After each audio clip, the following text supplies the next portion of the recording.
నమస్తే welcome to news review this is Balaram ఈరోజు డిస్కషన్లోకి వెళ్ళడానికి ముందు వార్తాపత్రికలో వచ్చిన ప్రధాన వార్తలు ఏమిటో ఒకసారి చూద్దాం. ఆంధ్రజ్యోతి చూసుకుంటే ప్రధానంగా టీఆర్ఎస్లో చేరేందుకు మరో 6 రెడీ అన్న వార్త ఒకటి హైలైట్ అవుతుంది. సీఎం కేసీఆర్ చేసిన కామెంట్స్. ఎప్పుడంటే అప్పుడు కారెక్కేందుకు సిద్ధం, కాంగ్రెస్ ఎమ్మెల్యేలు ఒక్కొక్కరుగా వస్తారు, విమర్శలు ఎవరైనా చేస్తే వాటిని పట్టించుకోవాల్సిన అవసరం లేదు అంటూ కేసీఆర్ పార్టీ నేతలందరికీ కూడా దిశానిర్దేశం చేసిన పరిస్థితి.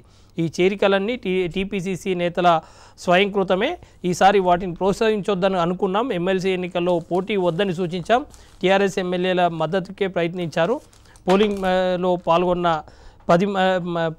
10కి మించి ఓట్లు రావు అని చెప్పి పోలింగ్లో పార్టిసిపేట్ చేసిన 10కి మించి వారికి ఓట్లు వచ్చే అవకాశం లేదు అంటూ సీఎం కేసీఆర్ చేసిన కామెంట్స్ సంబంధించిన వార్త అది.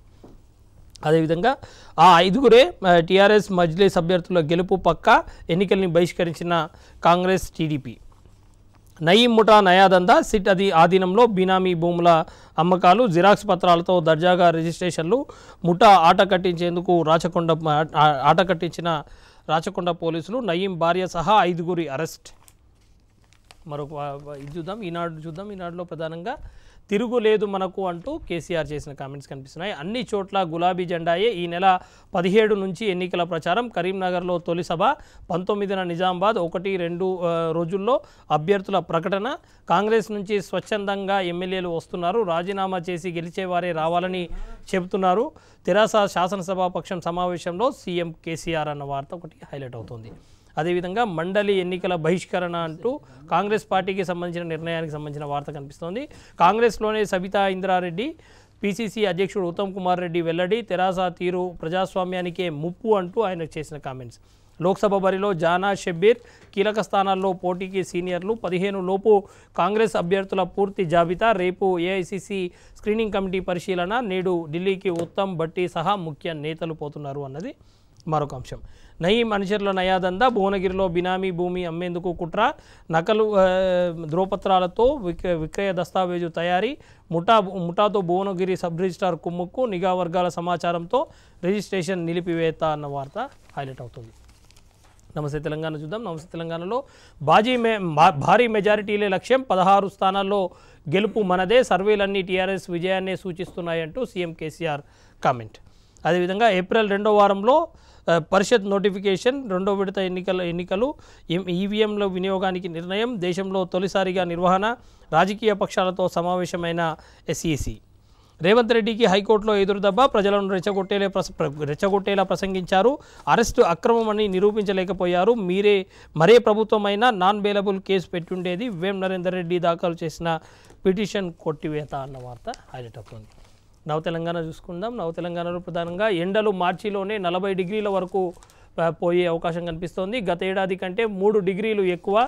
ఇప్పటికే 3 ఉపాధి కూలీలు మృతి, ఉక్కపోతతో వేడిగాలితో తాళలేక ప్రజల ఇక్కట్లు అన్న వార్త కనిపిస్తోంది. మానవత్వం మంటగలిసిన వేళ, ఆస్తి కోసం తల్లికి అంత్యక్రియలు చేయని కొడుకులు, మృతదేహాన్ని ఇంట్లో ఉంచి 2 రోజులు తాళం, పోలీసుల జోక్యంతో దహన సంస్కారాలు అన్న ఒక వార్త హైలైట్ అవుతుంది. అశోక్ సమాధానం ఇవ్వాలి, పోలీసుల నోటీసుపై హైకోర్టు ఆదేశం, డేటా చోరీ కేసుపై 20న విచారణ, అప్పటిదాకా అరెస్టు చేయొద్దంటూ ప్రకటన. ప్రజాపక్షం చూద్దాం. ప్రజాపక్షంలో ప్రధానంగా పొత్తు పొడుపు అన్న వార్త హైలైట్ అవుతోంది. సర్దుకుంటున్న సంకీర్ణాలు, కూటముల బలోపేతానికి వ్యూహాలు, వివిధ రాష్ట్రాల్లో పొడుస్తున్న పొత్తులు, ఎన్డీఏ మహాకూటమి ముందంజ, కనిపించని ఫెడరల్ ఫ్రంట్ అంటూ ఒక వార్త హైలైట్ అవుతోంది. కోడ్ ఉల్లంఘిస్తే కఠిన చర్యలు అంటూ స్టేట్ ఎలక్షన్ కమిషన్కి సంబంధించిన వార్త కనిపిస్తుంది.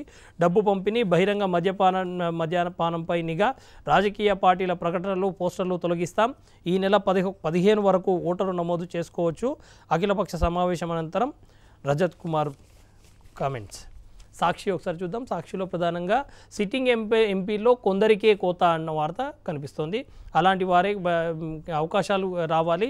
లోక్సభ ఎన్నికల్లో మనకు పోటీయే లేదు, 16 ఎంపీలు 5 ఎమ్మెల్సీలు మనవే, టీఆర్ఎస్ ఎల్పీ భేటీలో ముఖ్యమంత్రి కేసీఆర్. ఎంపీ ఎన్నికల్లో భారీ మెజారిటీతో గెలవాలి, ఎమ్మెల్యేలు ఈ దిశగా శ్రమించాలి. మార్చి 17న కరీంనగర్ నుంచి ప్రచారం షురు, కాంగ్రెస్ ఎమ్మెల్యేలు వారంతట వారే వస్తున్నారని వెల్లడి, ఎమ్మెల్సీ ఎన్నికలపై మాక్ పోలింగ్ నిర్వహణ అన్న వార్త హైలైట్ అవుతుంది. పరిషత్ ఎన్నికలు మే మొదటి వారంలో, లోక్సభ ఎన్నికలు ముగియగానే నోటిఫికేషన్, ఈవీఎంతోనే జెడ్పీటీసీ ఎంపీటీసీ ఎలక్షన్లు, లోక్సభ కోడ్ ముగిసేలోపు ఎన్నిక ప్రక్రియ పూర్తికి ఏర్పాట్లు 4 రోజులే మిగిలింది ఓటర్ల నమోదుకు. ఈ నెల 15 వరకు ఓటరుగా నమోదు చేసుకునే అవకాశం. అభ్యర్థులు మాత్రం ఈ నెల 25 వరకు ఓటరుగా నమోదు కావచ్చు. బహిరంగ మద్యపానంపై కఠిన చర్యలు. రాష్ట్ర ఎన్నికల ప్రధాన అధికారి రజత్ కుమార్ స్పష్టీకరణ. కాంగ్రెస్ ఎమ్మెల్సీ బహిష్కరణ. టీఆర్ఎస్ తీరుకు నిరసనగా హస్తం పార్టీ నిర్ణయం. సీఎం రాజ్యాంగాన్ని అపహాస్యం చేస్తున్నారని ఆరోపణ. విప్ జారీ చేసి పార్టీ ఫిరాయింపులపై కోర్టుకు వెళ్లే యోచనలో కాంగ్రెస్. పుల్వామా సూత్రధారి హతం. కాశ్మీరు త్రోల్లో ఎన్కౌంటర్. ప్రధాన కుట్రదారు ముదాసిర్తో పాటు మరో ఉగ్రవాదిని మట్టబెట్టిన భద్రతా బలగాలు. పేలుడు పదార్థాలు సమకూర్చి దాడికి మార్గనిర్దేశకం చేసిన ముదాసిర్. వెలుగు చూద్దాం. వెలుగులో ప్రధానంగా 16 గెలిచి తీరాలి అంటూ కేసీఆర్ చేసిన కామెంట్. అన్ని సీట్లు గెలిపించుకునే బాధ్యత మీదే, సన్నద్ధం కండి. లోక్సభ ఎన్నికలపై మంత్రులు ఎమ్మెల్యేలకు సీఎం కేసీఆర్ దిశానిర్దేశం. నేడు మండలి ఎన్నికలు. ఉదయం 9 గంటల నుంచి సాయంత్రం 4 గంటల వరకు పోలింగ్, 5 గంటల నుంచి కౌంటింగ్. నకిలీ ఐఏఎస్ సూటు బూటు వేసి నానా హంగామా. 20 మంది వద్ద 6 కోట్లు వసూలు చేసిన వ్యక్తి. అదేవిధంగా కిడ్నీలు ఖరాబై బతుకులు భారమై. ములుగు జిల్లాలో గోదావరి బెల్ట్లో కిడ్నీ వ్యాధుల దడ. ఒక్కో ఊరిలో 30% మంది బాధితులు. రామన్నగూడెంలో మరీ దారుణం. ఒకే ఇంట్లో ముగ్గురు కిడ్నీ రాళ్ళు.